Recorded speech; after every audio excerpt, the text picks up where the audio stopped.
তো বন্ধুরা সন্ধ্যা হলেই তো আমাদের কিছু না কিছু খেতে ইচ্ছে করে, তাই ভাবছিলাম কি বানাবো। হঠাৎ করে মনে পড়লো যে আজকে একটা রোল বানানো যাক। তো প্রথমে আমি রোল বানানোর জন্য দুটো ডিম নিয়েছি একটা শসা, আমার কাছে যা ছিল তাই নিয়েছি।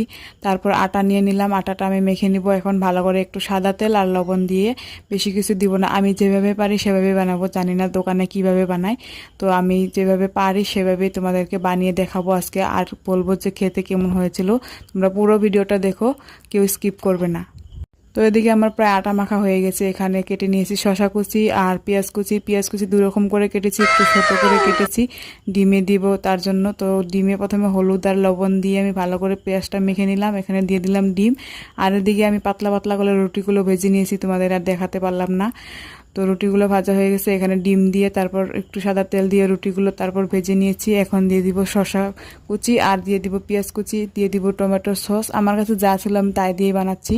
খেতে কিন্তু দারুণ হয়েছিল বন্ধুরা। যেভাবেই হোক বাড়িতে বানানো জিনিস কিন্তু খাওয়ার মজাটাই আলাদা।